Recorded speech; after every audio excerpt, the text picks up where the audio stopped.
Satrio Piningit dalam cerita Setan Gundul menjadi raja. Setan Gundul menjadi raja. Munculnya setan gundul menjadi ratu atau raja berawal dari semaraknya mitos harapan munculnya Satrio Piningit atau Ratu Adil pada tahun 2014 silam. Muncul di masyarakat, mendambakan munculnya Ratu Adil yang bisa membawa perubahan negara untuk rakyat bisa keluar dari kesusahan dan penderitaan. Oligarki yang licik dan cerdik saat itu menangkap sinyal budaya tradisi cerita wayang di Jawa dan Sunda yang awalnya ini bersumber dari mitologi Hindu Jawa. Cangcut Taliwondo bergegas segera membuat cerita karangan.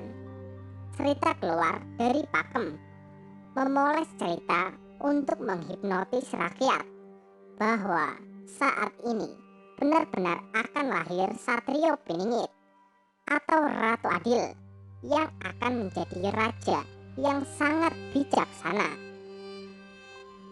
Rakyat terbuai dan terlena dengan liciknya oligarki yang sempurna, membuat lakonnya menjadi raja.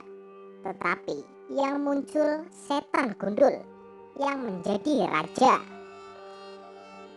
Makin lama permainan oligarki semakin menemukan momentumnya. Semua masuk dalam kendali sang dalang oligarki. Oligarki mengetahui sastra Jawa. Petruk menjadi raja masih hidup, khususnya masyarakat Jawa, dengan canggih memanipulasi proses politik.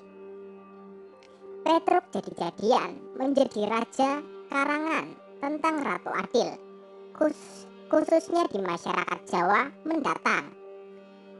Akan tetap muncul dengan berbagai versi dan ragamnya. Pemahaman dan persepsi masyarakat Jawa sebagian meyakini bahwa filosofi harapan Petruk menjadi raja karena percaya bahwa Petruk itu sejatinya para dewa yang secara filosofi sejatinya membela rakyat kecil.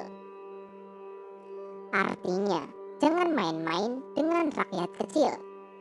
Dalam konteks kekuasaan lakon Petruk jadi ratu, ini adalah sebuah serangan cerita tambahan yang keluar dari pakem dan menghadapi persoalan-persoalan kekuasaan yang makin otoriter dan diktator. Lakon Petruk jadi raja adalah sindiran terhadap kekuasaan tentang bagaimana jika rakyat kembali menarik mandat dari penguasa yang tidak amanah untuk mendobrak kemandangan, mendobrak ketidakadilan dan kezaliman.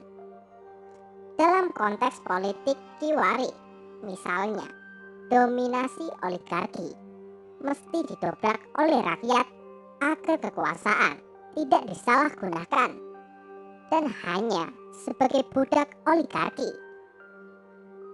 Rakyat harus dijaga dari cerita karangan oligarki jilid selanjutnya. Pada saat itu, jangan sampai terlena atau tertipu dan terjebak pada lubang yang sama. Pemilu 2014 menyisahkan tiupan yang berlanjut pada pemilu 2019. Oligarki mulai bengis, kata Ketua Komisi Pemilihan Umum KPU. Kalau pemilu atau Pilpres 2024 tetap dalam kendali oligarki, berapa lagi yang harus meninggal?